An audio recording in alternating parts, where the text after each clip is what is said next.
제가 인상 깊게 본 영화 한 장면이 있습니다. 너는 내 운명이라는 영화인데요. 화면에 띄워주실 수 있으실까요?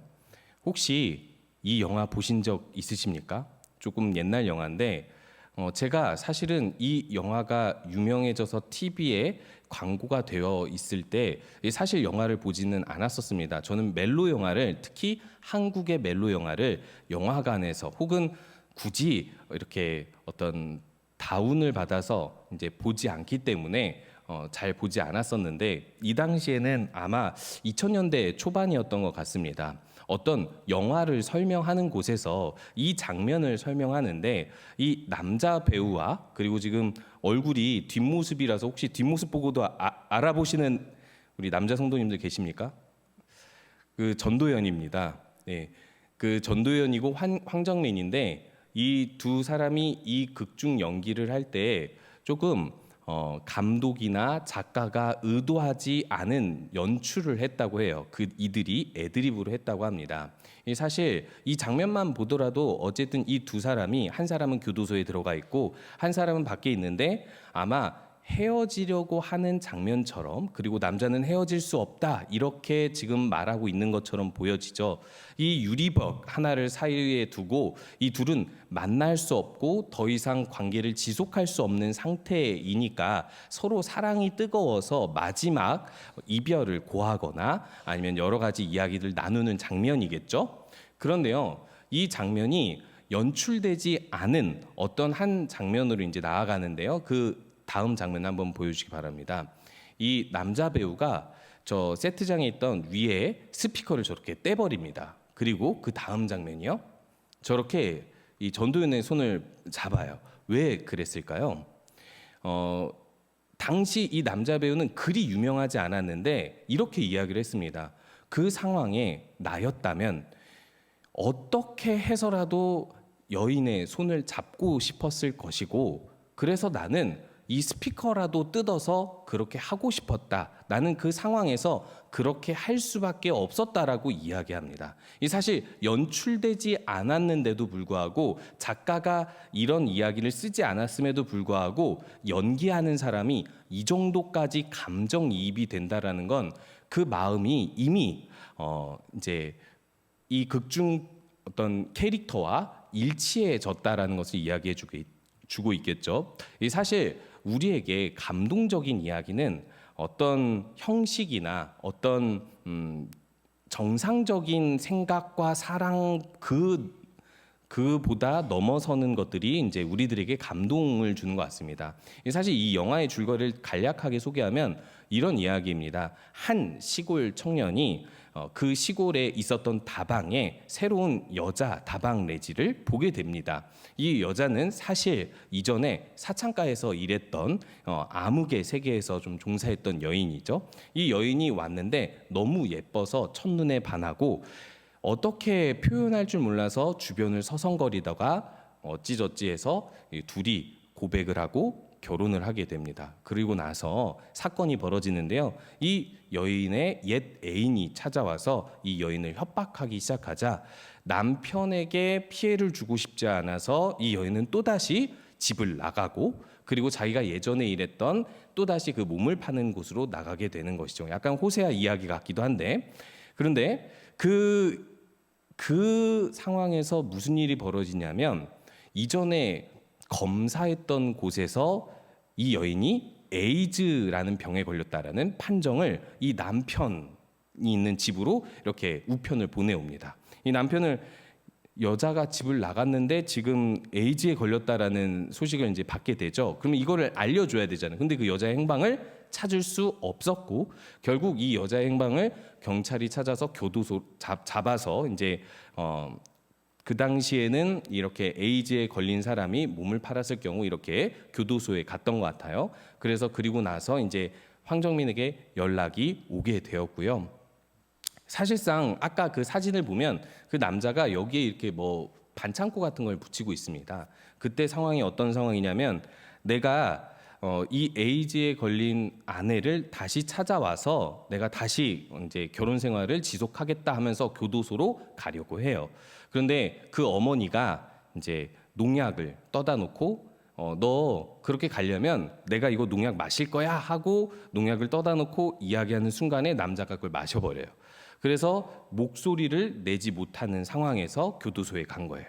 근데 여인은 당연히 그렇게 이야기하죠. 다시는 찾아오지 마라. 우리는 이혼할 거다. 다시는 우리는 만나지 않을 거다라고 이야기하니까 남자가 나오지 않는 목소리로 막 쉰 목소리로 막 이렇게 절규하고 외치니까 여자가 그제서야 돌아서서 왜 목소리가 그러냐 하면서 둘이 이렇게 서로 부둥켜안고 울게 되고 저렇게 스피커를 뜯어서 이 여인의 손을 맞잡게 되는 그런 장면으로 이 장면이 끝나게 됩니다. 근데 이 장면에서 너무 제가 이제 그 설명을 듣고도 이 영화를 보는데 감동이 되었던 이유가 뭐냐면요.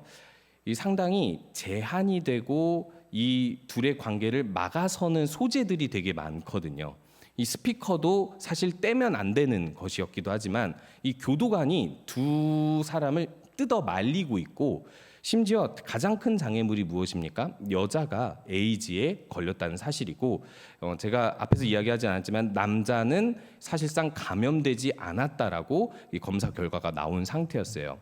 그래서 그런 상황에서 이 둘이 손을 다시 맞잡게 되는 이 장면은 사랑이라는 것은 우리가 어떤 선이 있다 하더라도 그것을 넘어서는 게 사랑이구나라는 것을 이야기해주고 있는 것입니다. 이것은 실화를 바탕으로 만든 영화고 지금까지도 잘 살고 있다고 합니다. 그런데 중요한 건 뭐냐면요.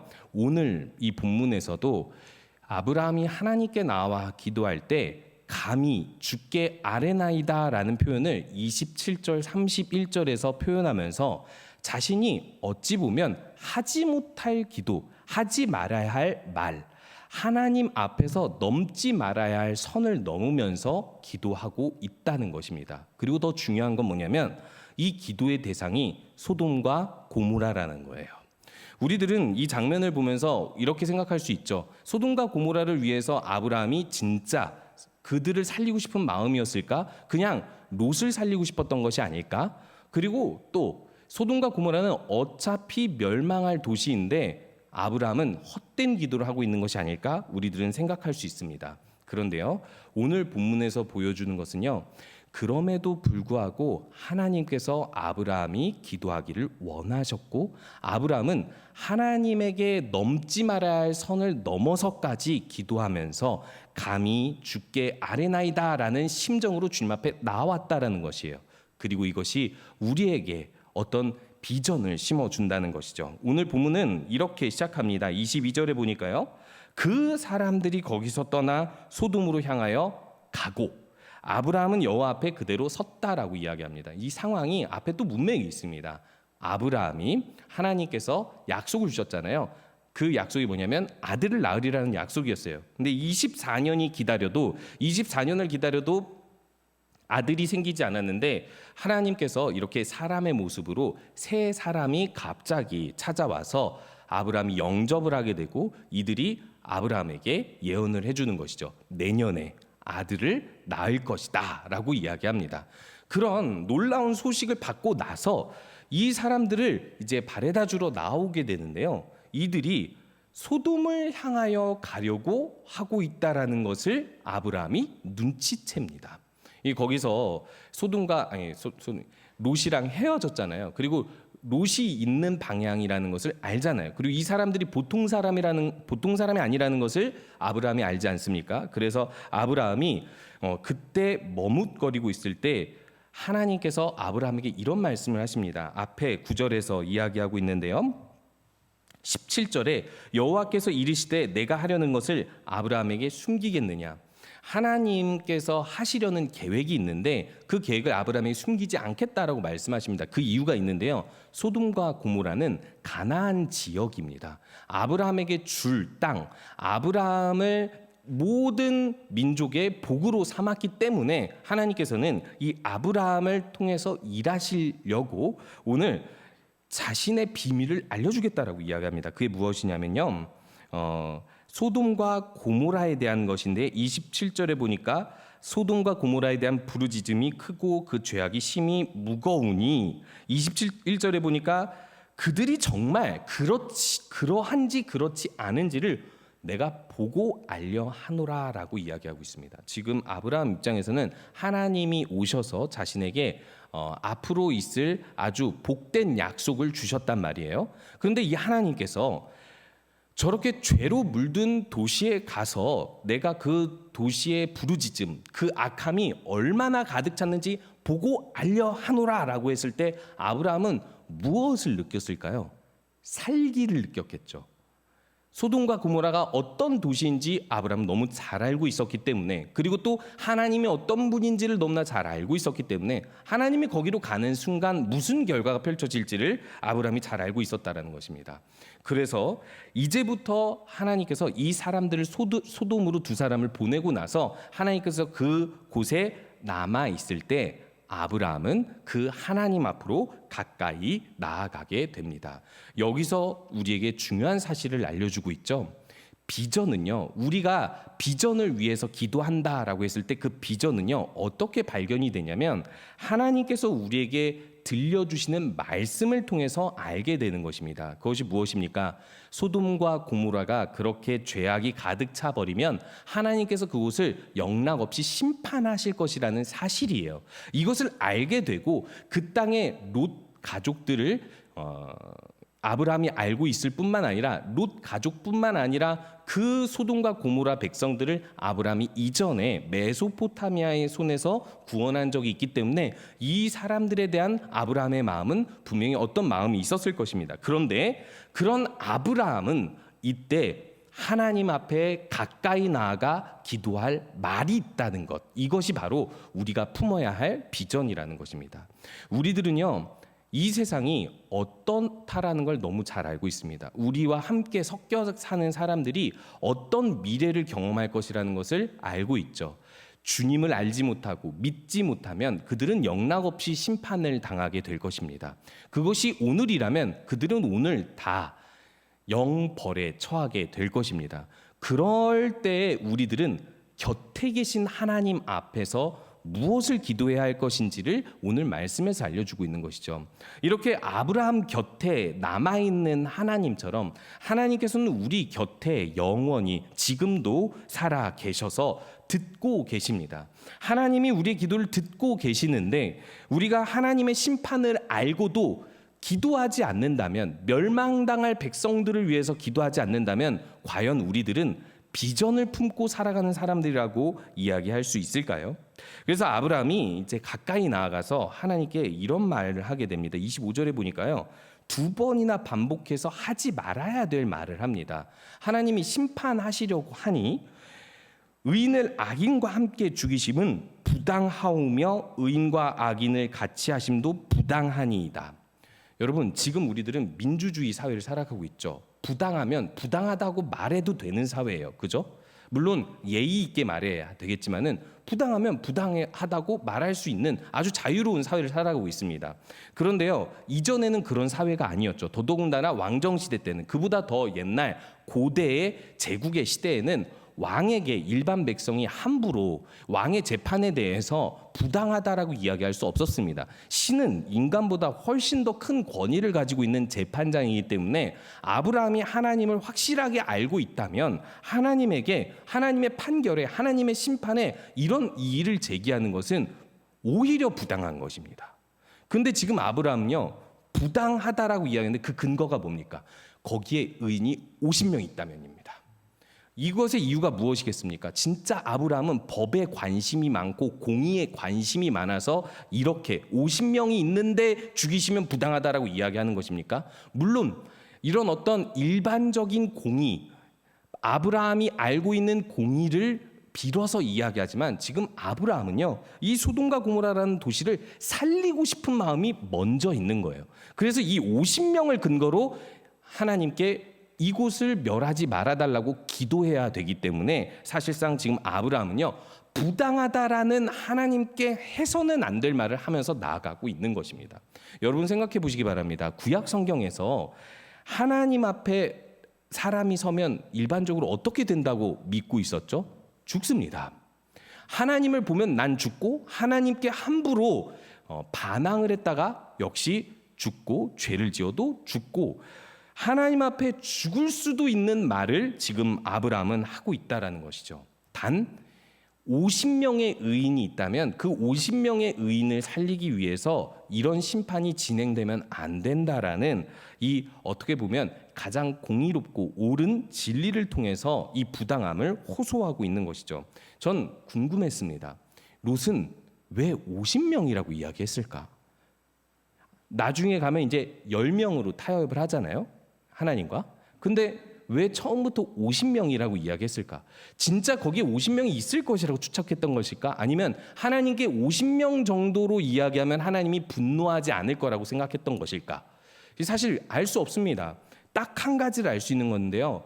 우리들이 이 성경에서 보면 군대의 숫자를 헤아릴 때 보통 50부장, 100부장, 1000부장 이렇게 이야기하잖아요. 아마 군대의 작은 단위 정도를 이야기하거나 보통 이 어떤 가족이 함께 여행을 갈 때, 뭐 성전을 갈 때 10명, 20명 이 정도로 무리 지어서 안 가고 한 50명에서 70명 정도의 무리를 지어서 가기 때문에 사실상 어떤 한 집단 정도, 그 도시에 소수이지만 한 1, 2% 정도의 교회는 있지 않을까 정도로 아브라함이 추측하지 않았을까? 저도 추측을 해봅니다. 그런데 더 중요한 건 그 다음 내용입니다. 아브라함은요, 어떻게 타협을 하냐면요, 50명이 있다면 하나님께서 그들을 용서하고 멸하지 않겠다라고 말씀하시니까 기다렸다는 듯이 무엇이라 말씀하시면 45명이면 괜찮겠습니까? 라고 이야기하는 것이 아니라 5명으로 타협합니다.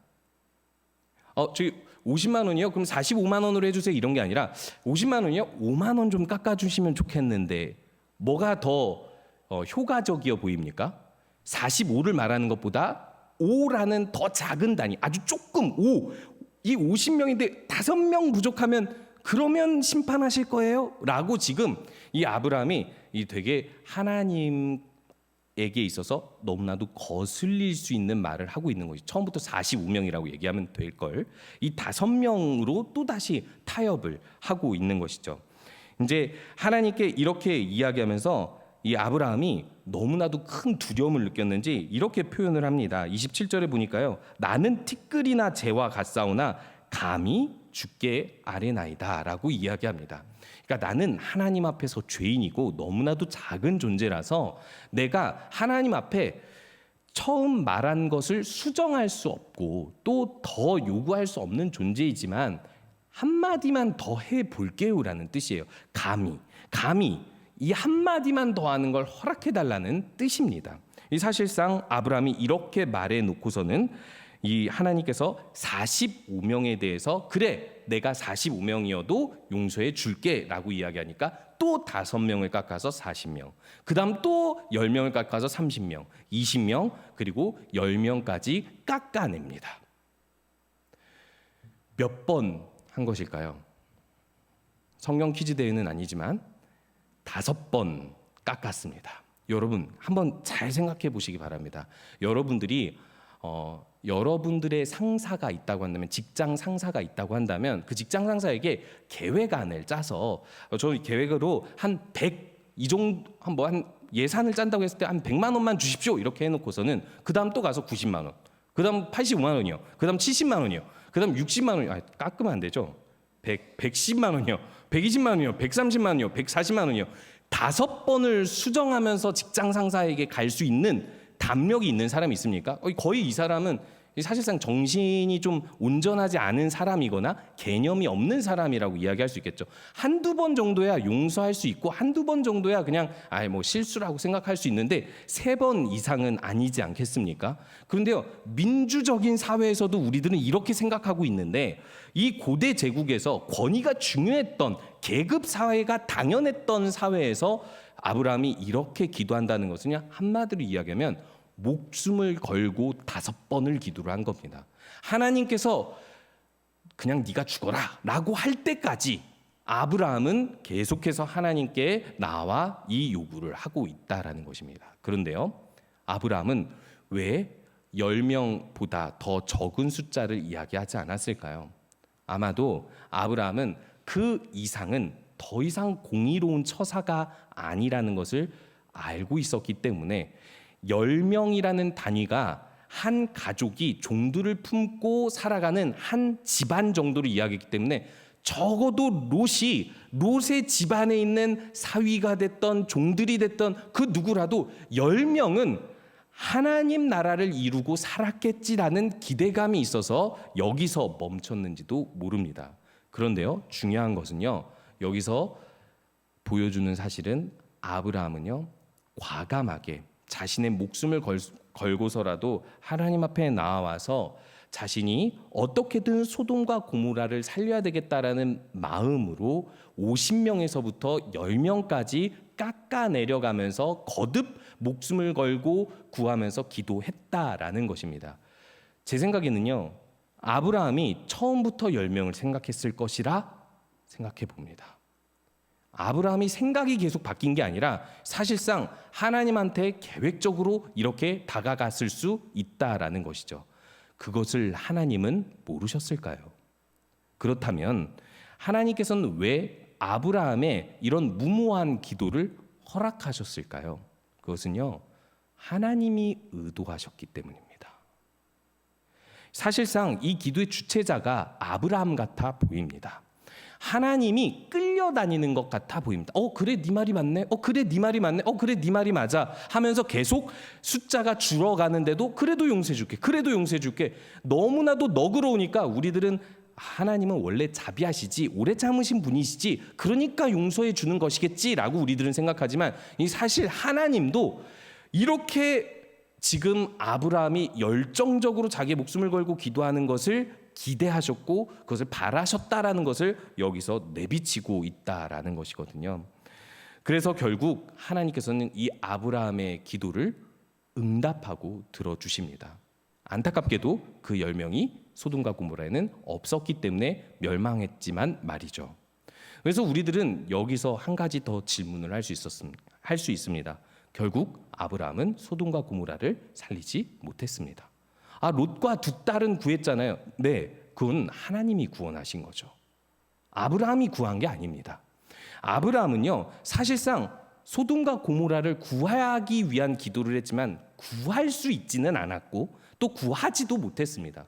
근데 왜 이 기도가 나와야 하죠? 여러분 잘 생각해 보면요, 소돔과 고모라라는 도시가 이렇게 아브라함이 이렇게 목숨을 걸고서 기도했다라는 내용을 지금 19절에 거쳐서 기록할 만한 내용입니까? 소돔과 고모라가 뭐길래? 소돔과 고모라의 왕은 누구고 그들의 부족은 어떤 출신이며 그들이 뭘 했길래 소돔과 고모라에 대해서 이런 기도를 하는 장면을 굳이 넣을 필요가 뭐가 있습니까? 소돔과 고모라 일찍이 망했는데 말이죠. 사실상 역사적 기록도 없습니다. 근데 왜 이 이야기가 있죠? 하나님은요, 소돔과 고모라가 누구든지 간에 그들이 결국 하나님의 심판에 멸망한 족속들일지라도 이런 가능성 없는 민족, 멸망당할 민족을 향해서 아브라함 같이 하나님의 선택을 받은 백성들은 끝까지 기도해야 된다는 것입니다. 하나님께서 처음에 아브라함에게 뭐라고 말씀하십니까? 내가 아브라함에게 내 뜻을 숨기겠느냐라고 이야기하면서 의와 공도를 행하게 하기 위해서 난 아브라함을 선택하여 세웠다. 모든 나라로 이 아브라함을 통해서 복을 받게 하기 위해서 나는 아브라함을 세웠다라고 이야기합니다. 그리고 나서 이 이야기를 하는 거예요. 소돔과 고모라는 결국 멸망할 것을 하나님은 알고 계시면서 아브라함을 통해 기도하게 하십니다. 뭐가 중요하다는 거죠? 진짜 아브라함이 살렸느냐 못 살렸느냐가 중요한 게 아니라 아브라함이 하나님의 의와 공도를 행하는 하나님의 선택받은 백성으로서 어떤 죽을 백성이라도 살릴 마음으로 기도할 수 있는지를 하나님께서는 보신다라는 것입니다. 그 마음이 있어야 아브라함을 통해서 어떤 민족이라도 살아날 수 있는 것이죠. 이 아브라함을 통해서 아브라함의 후손들을 통해서 어떤 민족이라도 살릴 수 있다라는 것을 하나님께서는 벌써부터 소돔과 고모라가 멸망할지라도 보여주고 계시는 것입니다. 그렇다면 우리들은 우리 스스로에게 한번 질문해 봐야 된다는 거예요. 우리들은 어떤 사람을 위해서 기도하고 그들을 위해서 정말 아브라함처럼 기도하고 있는지를 질문해 봐야 된다는 것입니다. 롯을 구하기 위해서 이 기도를 한 게 아닙니다. 롯을 구할 줄을 아브라함은 알고 있었어요. 소돔과 고모라를 구하기 위한 기도입니다. 그렇다고 아브라함은 소돔과 고모라 모두가 선하거나 그들이 구원받아 마땅한 존재들이라고 생각하지도 않았습니다. 그 소돔과 고모라가 조금이라도 더 늦게 멸망당하지 않아서 그들 가운데 한 사람이라도 더, 10사람이라도 더 구원받기를 간절히 원했을 뿐이라는 것이죠. 그렇다면 우리들은 과연 누구를 위해서 이런 기도를 하고 있냐라는 것이죠. 어떻게 보면요, 우리들은요, 가능성 있는 사람, 나와 관계가 가까운 사람, 나의 마음을 뜨겁게 하는 사람을 위해서만 기도할지도 모릅니다. 가족, 친척, 이웃, 그리고 나에게 좀 선을 베풀어 준 사람들만을 위해서 우리들이 이런 기도를 할지도 모릅니다. 그런데요, 아브라함은요, 소돔과 고모라 사람들과 친밀하거나 그들에게 어떤 선을 받은 것이 없습니다. 심지어 소돔 왕이 재물을 준다고 해도 내가 너로 하여금 치부하였다는 말을 듣고 싶지 않아서 거절하겠다 했던 사람이에요. 그럼에도 불구하고 왜 소돔과 고모라를 위해서 기도하겠습니까? 책임입니다. 책임. 우리는 모르는 사람을 위해서도 기도해야 된다는 것입니다. 당장 죽을 만한 사람, 죽을 수밖에 없는 사람, 악에 물든 사람, 도저히 하나님을 믿고 회개할 가능성이 없는 그런 사람들을 위해서도 우리들은 기도할 수 있고 그들을 우리 마음속에 품어야 된다라는 것입니다. 그것이 바로 우리가 가진 비전이고 하나님께서 주신 사명이기 때문인 것이죠. 제가 한번 구역장 모임에서도 한번 얘기를 했었던 것 같은데요. 저는 그 학교 앞 전도를 주로 많이 나갔었는데 어떤 중학교에서 3년간 전도를 했습니다. 근데 거기는 정문과 후문이 있습니다. 거기가 성수동인데요. 이 정문 쪽으로 아이들이 많이 나가요. 왜냐하면 그 당시 성수동에서는 아이들이 잘 살지 않았습니다. 공장지대니까. 그러니까 이 정문으로 나간다는 건 마을 버스를 성수역에서 타가지고 이제 다른 동네로 뻗어나가기 위함이에요. 그래서 애들 대부분이 정문으로 나갑니다. 뭐 후문으로 나가는 애들은 어떤 애들이냐? 공장지대에 사는 애들이에요. 그러니까 조금 집 값이 싸고 좀 낙후된 지역에 사는 아이들이고 거기로 아이들은 많이 나가지 않습니다. 그런데요, 안타깝게도 저랑 함께 전도하는 사람은 여자 집사님 한 분뿐이었어요. 그러면 우리 둘이서 나눠서 전도할 수도 있지만 전도해 보시면 알겠지만 한 사람이 전도하는 것보다 두 사람이 전도하는 것이 효과가 있잖아요. 그리고 또 제가 남자니까 여자아이를 전도하려면 여자 집사님이 옆에 있어야 됩니다. 그래서 우리 둘이 한 팀을 이루어서 전도하려고 하다 보면요, 어디서 주로 전도를 했냐면 정문 앞에서 전도를 했습니다. 왜 그럴까요? 당연하죠. 거기 학생들이 많으니까요. 많은 이들을 구원해야 되니까요. 그렇죠? 근데 후문에서 우리는 전도하지 않았다는 사실을 1년이 지나서 알았어요. 그리고 후문으로 가보기 시작했고 후문으로 한 번 가보고 나서 다시 후문으로 가지 않았습니다. 왜일까요? 후문으로 가는 애들은요, 3명, 4명 무리지어 가지 않고 한 명씩 나가요. 어깨 축 처져서 한 명씩 나갑니다. 그런 아이들이 우리들과 1대1로 대화를 여지를 잘 주지 않겠죠. 빨리빨리 집에 가려고 해요. 그래서 사실 전도가 잘 안 되고 전도지도 잘 안 받고 아이들도 적습니다. 그럼 우리도 의욕이 떨어지잖아요. 그러니까 다행히 다시 정문으로 가는 거예요. 근데 제가 집에 돌아와서 생각을 해봤어요. 그러면 정문에 있는 애들만 구원을 받으려나?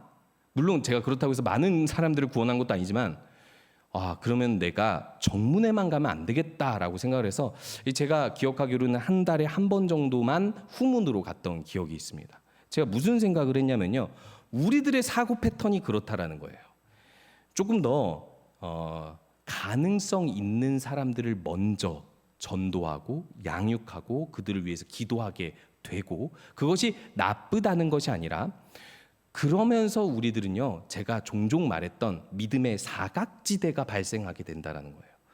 우리들이 기도해야 할 대상이 분명히 더 있음에도 불구하고 우리들과 관계가 멀기 때문에, 지역이 멀기 때문에 우리의 손이 닿지 않는 그곳에 있는 사람들을 위해서는 잘 기도하지 않게 된다는 것입니다. 심지어 우리들은 이렇게 생각하죠.